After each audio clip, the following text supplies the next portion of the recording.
Welcome to Deep Run Valley Sports Association. This is our video spotlight.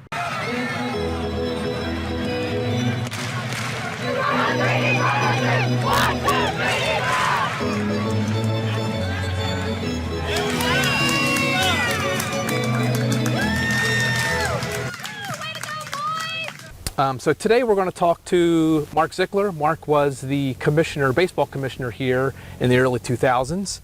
Mark, welcome to Deep Run. Thanks, Dan. Welcome back to Deep Run. Yeah, it looks wonderful. So I'm sure most of the people or the current community is not really going to know who Mark Zickler is. Like, what's your 10-second elevator introduction of yourself? Well, my kids grew up in the community with me, and my wife Kelly, my ex-wife Kelly, and we were at Deep Run for 16 years. I've been in marketing and advertising most of my life, but recently I've joined a company in telecommunications on the hardware side of things, and always love giving back to the kids. Great. So when was the last time you were here at Deep Run? It's probably 6 to 8 years ago. I drove through on a Saturday just to pick up a baseball game, and I just walked around a little bit and sort of just stayed in the background. I didn't want to get in anybody's way, and it was packed the way I remember it. But it wasn't during the tournament or anything. It was just regular intramural stuff, and it was great to see. Okay. I wish I had seen you that day. Would have loved to have talked to you then. I was just. Did anybody catch your eye or no? I saw a few people I knew, but I was in for 10 minutes. I was actually on my way to go do something with one of my kids, so I just was in the area. I figured I'd stop by just to get a peek at the old stomping grounds, and it was nice to do. Okay. Yeah. So, how is the complex different from we're here? Well, just looking out from the and there's a lot more fences in the soccer program, the baseball program, sharing just this space. Right. But as we grew across the trees that way and behind us, we were able to, work together with everybody on the board, and it looks great. I mean, you couldn't have a better facility for kids and families to spend their weekends.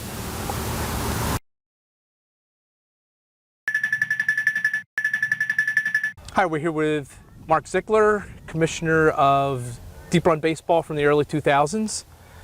Welcome back. Thanks, Dan.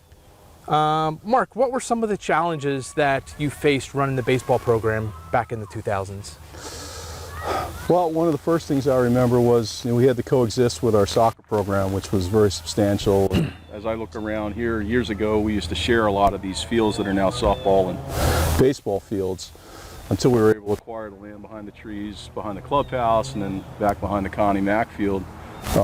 There was a lot more flexibility to start putting up some of the fences and providing the kids with a real baseball and or softball experience here. Additionally, one of the first things I saw was that we needed to change our focus as an organization from just being a sports organization that just provided some basic, come play baseball with us, to really starting to teach the game, develop knowledge, put rules together to establish, what the fields and what the games were like. We worked on everything from improving what the uniforms were, the fields, the hats, the volunteerism, and that was another huge challenge. And then from all of that and focusing less on winning and more on teaching, until we got to the major level where we allowed scorekeeping to be done. We needed to improve our standing in the community in the Little League tournament and other tournaments, and Deep Run went from, one of my biggest challenges was getting everybody on board from a coaching standpoint. We had a lot of great volunteers and families over the years, and we went from being a team that everybody wanted to play to a team that everybody feared to play because they knew Deep Run was going to bring a good game to the tournaments, whether it was Little League or some of the community ones. Yeah, that's, you mentioned volunteers, and I know through the years there's kind of been ebbs and flows with, sometimes you have, you're dried up as far as the volunteers go, and the program suffers a little bit as a result. And then sometimes you have a peak, like right now in baseball, we happen to have a peak, and things are going along. Did you see those ebbs and flows when you were here? A little bit. I think when I first got here, it was a little bit harder, like you were saying, in terms of getting people. But over time, we the entire board did a wonderful job, getting volunteers, the guys on the baseball teams, and from the coaches to the travel coaches and all the parents involved. A community organization like this can't exist without good families and good volunteers, and they're the backbone of everything that goes on here. And when you just look around, and I look at all the faces of kids that I see, and all the faces of parents and grandparents and uncles and aunts that I know came and volunteered their time to build things here and take care of stuff, whether it was working in the snack stand or coaching or swinging a hammer. That's what it's all about, and it's your community. You should give back as much as you can, and I think we had a lot of people over the years do that, and I hope it continues here. Yep, agree with all of that. Yeah. Okay, I'm going to transition to some quick fire questions. We're going to run through these real quick. Okay. And then I'll touch back on another one. So, I don't know when these started coming around. That's probably in the 90s. I don't know. But do you prefer the straight brim cap or the curved cap? Curved cap. Curved cap all the way. Okay. Kids may tell you different, but I like the curved cap. Well, I think that's what I'm finding is the kids like the straight brim, and the coaches or parents are like, nah, For sure. curved brim. Sunflower seeds or bubble gum? Definitely sunflower seeds. Okay. You don't mind cleaning those up afterwards, huh? Nope. Any flavor's fine. Okay. How about coaching your kids when they were younger or coaching them when they were older? I'd say both. I enjoyed both because when they were younger, you saw them developing their relationships with their teammates and friendships and learning how to play the game. And when you got to them when they were older, whether you were a parent or you were a coach, you got to see them implement a lot of things that they learned when they were younger and continue to learn on the fields from their coaches. So I say I enjoyed both. Okay. All right. So as a coach, when you're looking at your players, what do you prefer, muscle or mentality? Well, I think the most important thing for an athlete first is to work on their mentality. You can always build muscle and teach them how to run faster and, be stronger with lifting weights, but they really need to understand the game and have a true desire to be not only successful as a team, but successful themselves. Baseball is an interesting game because you play as a team, but there's moments when it's all about you. And I think you can build a lot of mental strength from participating in team sports because you're working with so many different players and so many different situations on a baseball field. I think mentality is a very important aspect to teach, and more and more coaches need to harp on that a little bit, particularly at the beginning with new teams and the intramural programs when they're learning them. Separate the kids out into A, B's, and C's. Understand who your best players are to the ones that know the game to the ones that need to know the game, and hopefully by the end of the season your C's are B's or your B's are A's. And a lot of that comes from the mentality and learning the game and having the right mental attitude about how to play the game, and then the muscle and everything just comes as they grow. Okay. Favorite snack stand food? Over the years, because I've spent so many hours here, I'd have to say the chicken fingers, because sometimes that was the only meal I got that day. That's what I was figuring. With all the, with the number of kids and the time you put here, you're probably having some meals here, right here. Sometimes it was just one game after another, and they all weren't here, and and then when the soccer got crossed with baseball at times, we were running all over the place. But it's always a great time. What was the achievement that you performed that you're most proud of? I'd say when I first came here in '97 and my son Justin started participating in the program, I saw a lot of things here that I wanted to give back and to change. I always wanted to help kids, and I coached all of my kids at one point in time in a number of different sports, but there was so much that needed to be done here for the boys when they played baseball, like I had said before, to really understand and love the game of baseball. Not just that I'm a Phillies fan and I'm watching the game and I don't know what's going on, but really understanding what's going on, why this is being done, learning different techniques from how to bunt properly to how to run the bases properly to how to always be moving on every single play. That type of stuff when I first got here needed to be taught. So along with some other guys, we were able to put together a set of rules for all the different divisions, trained a lot of the coaches in coaches meetings, whether it was with the high school coach, myself, or others, just talking about philosophies and how to work through a game. Really took control of organizing the games for the coaches with, player sheets, because one of the biggest questions was, well, how do I get everybody in the game? So we developed sheets where they could, make sure they had all their innings planned at the intramural level. And I think when I look back on it all, the thing I'm most proud of is a lot of the things that I envisioned, I saw happen with the help of so many people. I can't even mention everybody's name here, but with the help of so many people and so many wonderful families and young boys, that what I saw when I came here to what I saw when I left was exactly what I wanted to leave. I wanted to leave a baseball program that had a decent reputation, that had decent fields to play on, decent uniforms, a nice presentation for the games for all the kids and all the parents and grandparents to come and see, and more and more players that really learn to love the ball game as opposed to just play it.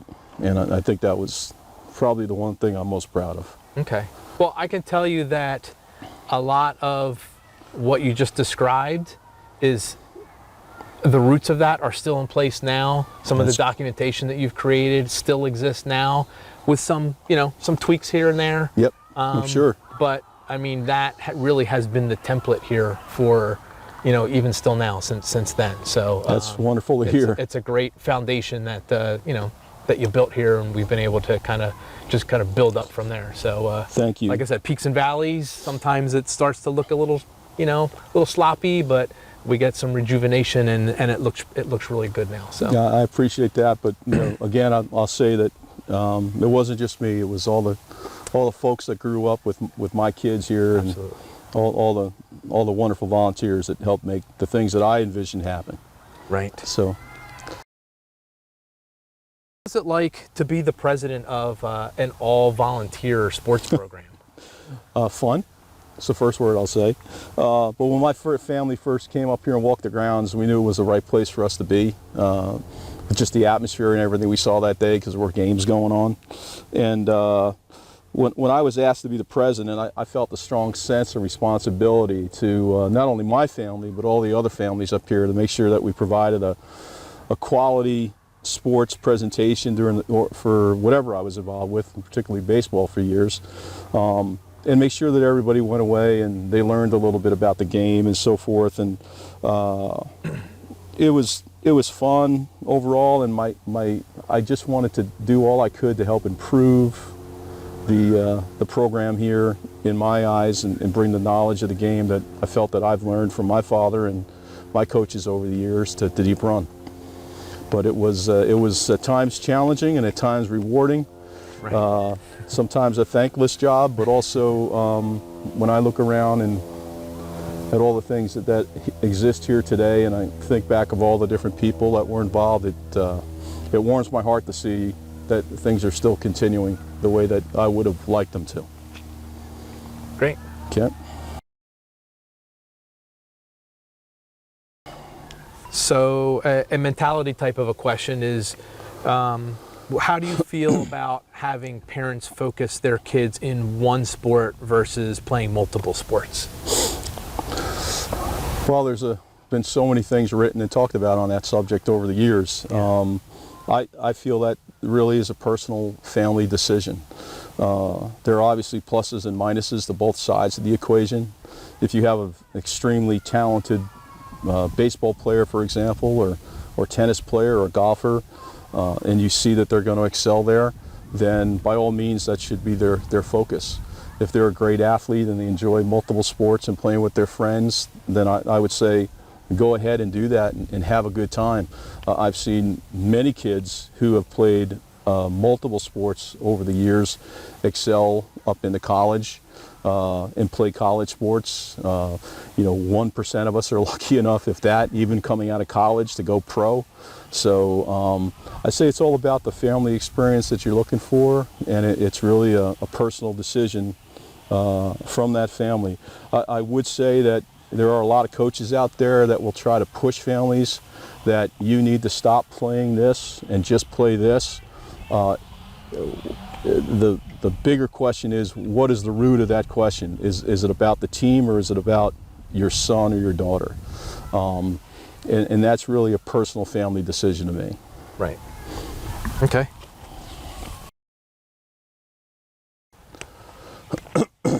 Okay, what do you think is an important life lesson learned from playing youth baseball?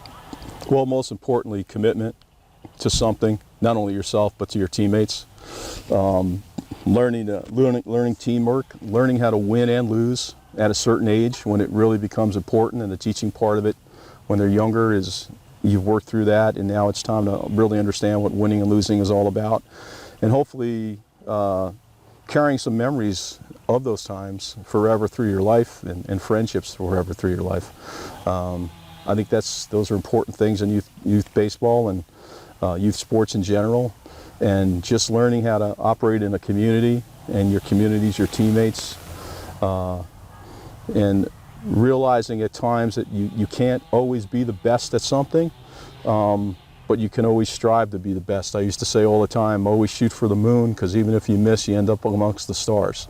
And every team I ever coached heard that from me, and I believe that every single one of them worked as hard as they could to be the best they could be at whatever they did, whether it was at their positioning, at the plate, running, or just being a great teammate, because they were sitting on the bench cheering because they knew that was their role right now. I hope that answers your question. Yeah, no, that's perfect. Yeah. We had a team here at Deep Run in 2004 that won the state championship. What Yes, can you we did. tell us about that team? Well, not only did they win the state championship, they went to the regional final, and unfortunately ran up against one player who was the pitcher, who hit 2 home runs, and we lost by a couple runs, and that was it. But I can tell you that the greatest thing about that team were the families on that team and the volunteers on that team, from the coaches, Scott Cease and Barry Tice and Mr. Dr. Coyle. He's one of my favorite baseball coaches of all time. One of his favorite lines were hit the ball and see the ball. See the ball and hit the ball, excuse me.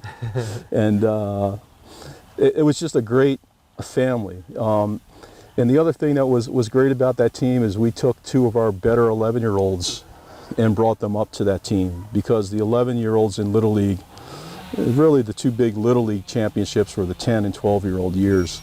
So the 11-year-olds they still had a tournament, but they didn't go anywhere beyond their local tournament. So we took 2 of our better 11-year-olds, and they played the middle infield for them, second base and shortstop. 2 very great young players.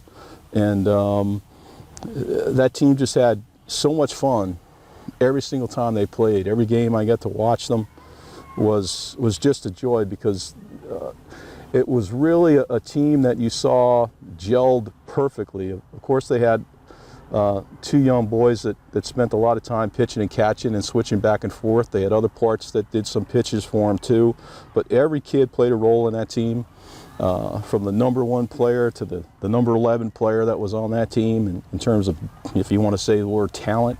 But they all played a role, and they all contributed somehow. I remember going up to the regional championship. We had the president of our District 30 was there with a couple other guys from the district, got on that bus, and we went up to see that game. And when we arrived, to see the smiles on the coaches' faces and the kids' faces when they saw, 40 some odd people from Deep Run get off a bus to come watch them play that night, was a great memory. That team really was the epitome of dedication, commitment to their sport, and just a great coaching staff. And like I said at the beginning, the greatest thing about that team were the families that made up that team and helped them succeed. Yeah, those are great memories. I mean, I don't know if you noticed that I'm wearing a hat similar to yours. Yes.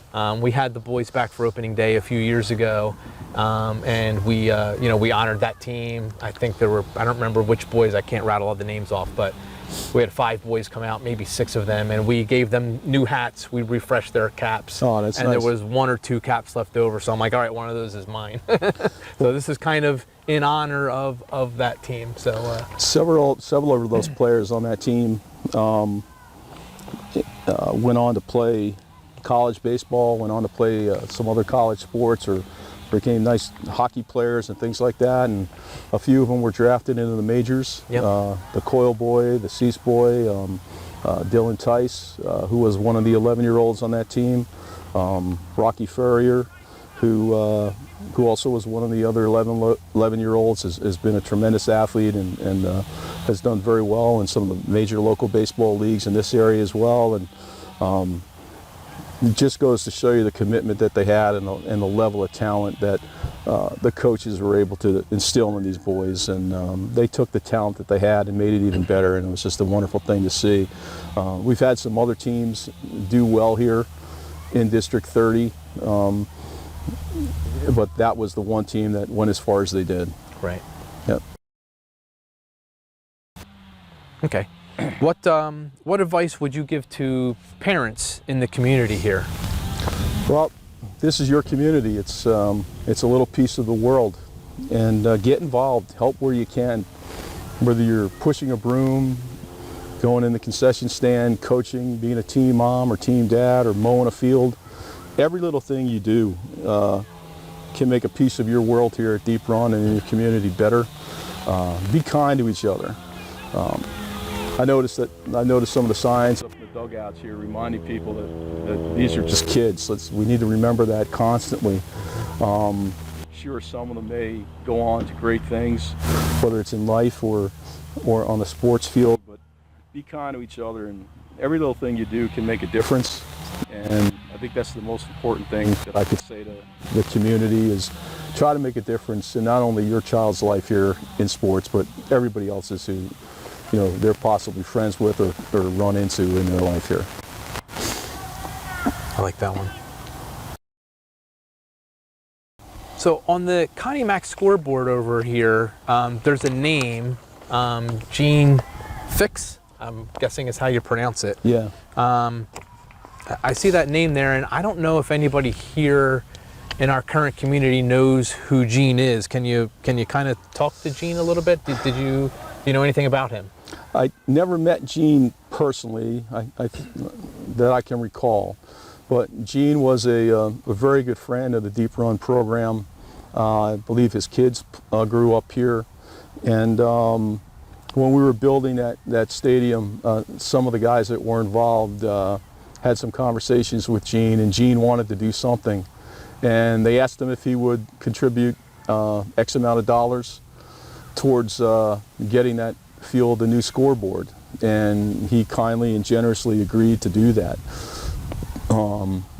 He didn't do it because the field was going to be named after him. We decided to do that on our own, and he was humbled by it. But it's just another example of somebody who went out of their way to do something for the youth of this community. Similar to the board behind us, it's more of a business with the Peruzzi organization who donated this scoreboard on this field. Mm-hmm. But there's so many things around here that I'm looking at between lumber and concrete and time that have been donated by so many people that go unmentioned or forgotten, that it's a wonderful thing for me to see constantly when I look out right now. It brings back some great memories. Yeah, no, that's good. Wonderful person, and it's just, you want to see more of that stuff. Sure. So I understand that, Mark, that you coached some of the first teams to go to Cooperstown here at Deep Run. Can you talk a little bit about that experience and how that came to fruition? I guess back in 2000, the Cooperstown Dreams Park, which for those of you who don't know is just an unbelievable complex for a 12-year-old to finish their Little League or youth baseball experience on, up in Cooperstown, New York, and a wonderful family trip. Mark Phipps, Bill Dameron, Jim Alexander, and myself were involved with the 12-year-old, 11-year-old, and 12-year-old team at that time. And we thought it would be a great thing to do. So we started the Deep Run Field of Dreams tournaments to help earn money towards that. And that's still being done today. But when we first applied, we were denied. And I remember we were practicing for a tournament that weekend, and Mark Phipps came down and told us he heard that we weren't getting in.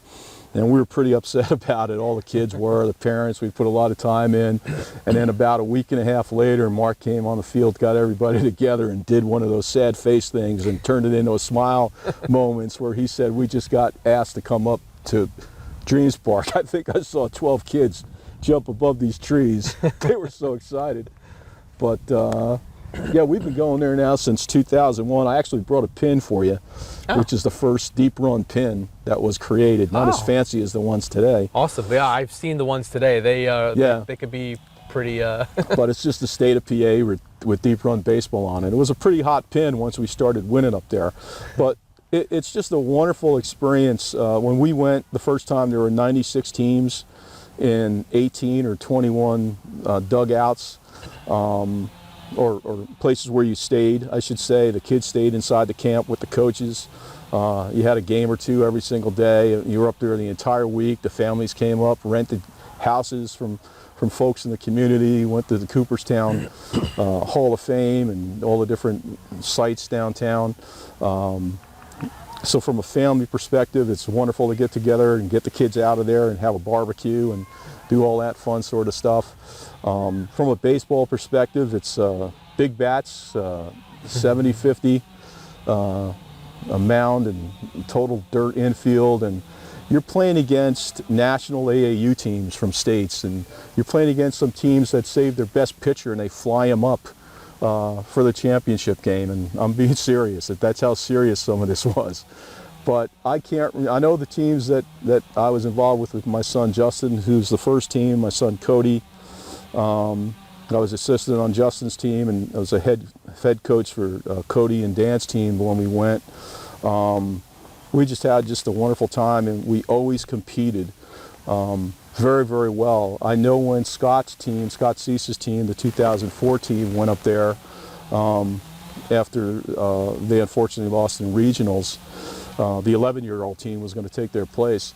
But they went up, and I believe they finished third, which is the best that we've ever done at Cooperstown, it's an unbelievable accomplishment when you think of that, and you've ever gone up there and experienced it. That some of the ball players and the teams, I mean, these are kids that from the South that play 24/7, and to take a local club as small as we were with 6 major league teams on it of 12 or 13 players, and be able to go up there and finish third, 17th, I think, the first year, 36th out of 96 to 100 some odd teams throughout the country. And they do this every single week, so there's different teams in there all the time. And some take multiple teams up there every single week. It's just an unbelievable accomplishment. And from a baseball standpoint, it truly is a field of dreams, and that's why we have the Field of Dreams tournament. And you stand on top of the ridge there and you look down on all these baseball fields lit up at night, which is something I highly advise that you do. It's one thing to see it during the daytime, but to climb up to the entranceway and look out over those fields lit up at night with all those kids playing ball, I'll get choked up a little bit, but it's just unbelievable. It's unbelievable to see. I bumped into a gentleman at Staples one day, and I had no idea who this. It was an older gentleman, and I happened to be wearing some Deep Run gear, and he said, "Oh, are you involved at Deep Run?" I was like, "Yes," and I told him yes, and he went on he talked for probably 10 minutes. I bet. About his family's experience at Cooperstown, and how it's to this day beat his trip to Europe and beat his trip to Disney with his family. Wow. That's like his family's #1 vacation was, and how great a time they had there. So I don't know if he was a member of one of those teams or not, but it's just out of the blue. Some guy just stopped me in Staples and just chatted Cooperstown for 10 minutes. So I think that's wonderful to hear. And I know of some families that went up there for the week and then stayed another week, and they did camping or they did some touring around in the New York area. But one of the fondest things to remember about those Cooperstown teams is you've got families on those teams that from when these boys were 8 or 9 years old have worked together tirelessly every single weekend when they were 9s and 10s and 11s and 12s at the Deep Run Field of Dreams tournament, gathering money to help pay for those events, looking for sponsorships from people, and just that all that effort and organization, and to finally go through all of that and get there and experience it.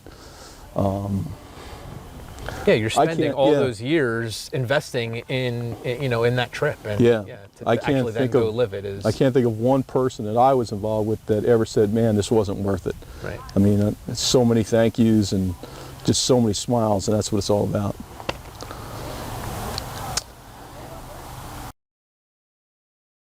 If there's somebody who's going to volunteer for a coach, do you feel it's important for them to have baseball experience? That they played in college or whatever. So that's where I'm going to. If you want to take a second to. I think it's helpful if they did. I don't think it's a requirement. I think most people today with online capabilities that we have can coach themselves up a little bit to just get a basic understanding of the game, and I'm sure most people do. But I would tell anyone who just has a desire to help some way, and whether it's that as an assistant coach or a head coach, get involved. You can teach yourself the game just as you can teach the kids the game. And just, you can go online today and find all sorts of ways. How do I teach somebody to hit? How do I teach somebody to pitch? What does the infield, what does this player do? What does that player do? And you can bring those things that you learn to practice. And you watch other coaches and learn from your peers around you. And I would say don't shy away at all from helping like that. I've seen so many guys that had said that to me, and I said, well, you know what, be an assistant coach. And they became assistant coaches, and some of them became great head coaches, and hey, some of them are even coaching at the high school and middle school level and college level, because they started out as an assistant coach who just loved the game of baseball, didn't know everything they thought they should know to be a head coach, and they're coaching at the high school level right now. So it's, don't ever shy away from helping the kids, ever. How many kids did you have here that played sports and came through the Deep Run community? Well, we had a total of 4. Justin was our oldest, and then Shannon and Cody and Daniel, or Dan, that played here, and I guess over a 16-year span. Did they all just play like baseball, softball, or did they play multiple sports? The boys played at Deep Run. They played Deep Run, and they played baseball and soccer. And my daughter Shannon played softball for a little bit.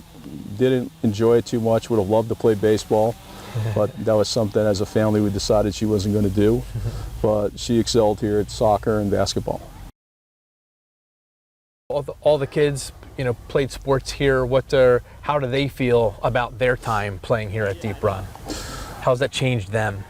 Well, we threw a couple questions at them, which I know you have the answers to, and hopefully you can use them somehow. But in general, my kids right now, who range from 25 to 31, they love their time here.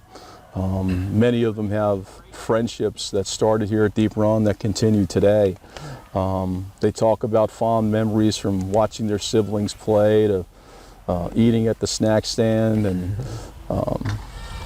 some of the things that surprised me were working on the fields, things like that, and helping the complex get better were some of the things they said. They loved the experience of playing here and watching Deep Run teams that they played on get better and better over the years, and they enjoyed each one of them said obviously they enjoyed being coached by their dad and others, which is nice to hear. Sure. But at the same time, I mean, their fondest memories are just like, they talk about the community, they talk about all the different families they met. My one son even talked being able to grow up and finally drive the golf cart around, because when they were younger they weren't allowed to, but then when they got older they could. Their friendships that they kept, whether it was on whatever sport that they played, and their memories of their friends and other families, and even some stories about funny stories that they remember of things that happened, sitting up in the major league booth and during a deep run Field of Dreams tournaments between games, pretending that they were the announcers from Major League the movie. That's a very funny movie if you haven't seen it. They were really into that, some of the boys, and they just had a wonderful time here. I guess I was most surprised by some of their comments along the lines of working and making the fields better, mowing grass, digging dirt, building fences, building buildings, lining fields. They remember those things and enjoy doing those things, not only for the teams that they played on, but they would come here with me and get fields ready, or work on fields for tournaments and things like that, whether it was soccer or baseball. And I could tell you, as a dad, I'm very proud of what they are today. So they've all had sports in their lives continually. My son Dan is more of a runner today than anything else. Cody's been coaching some baseball and soccer, and he does a lot of mountain climbing and mountain biking and things along those lines, and more of individual sports stuff, which he really didn't do too much growing up. Shannon, Cody also played some club soccer at Millersville, and their club teams went to regionals every single year in the club area and played against Division I teams and did well. Shannon went to University of Maryland on a scholarship and played soccer for them. Was asked to go pro, did not, because she had some injuries, and she still helps train some soccer players and is still playing soccer again these days in men's leagues and women's leagues. And Justin went to NC State, and he played some intramural baseball there on some very good intramural and club teams down in NC State, and now he has 2 young daughters, and Justin's really gotten into golf, another individual sport. And I know he's very, very interested in teaching the girls how to be great golfers. But they had wonderful times here, and both my ex-wife Kelly and I enjoyed our times here at Deep Run with them, no question. Great. All right, we're going to wrap up. I'm going to just go ahead and grab you got some items here. So, and I'll mention I have a bunch of things for you. We have a like I said earlier, we raided the marketing closet, and we have some items. You guys can rock, paper, scissors. Okay. Over who gets what. There's a couple shirts, a cap, and drawstring bags here. If you want to keep those for yourself, I won't tell your kids. I don't really know them. Or you can let them have some, let Deep Run be in their communities if you like. Good stuff. Let me make sure I didn't lose. No, okay, I didn't lose. I appreciate that, Dan. And I brought up some baseball training equipment that I have that hopefully the club can use, from baseballs to training, soft pitch machine, and also an edging machine for the infields if Deep Run would like to utilize those. But I'm sure we would be able to. Right. Thank you for your time Mark, today. thanks so much for coming out here. Me. Thanks. Yep. Thanks. Okay. Thank you for watching our video. Click the subscribe button to subscribe to our YouTube channel. Below in the description, there are links to our Facebook, Instagram, and Twitter accounts to follow us on any of those platforms, as well as links to the Deep Run Valley Sports Association website and the Deep Run Baseball website. Again, thanks for watching, and we'll catch you next time.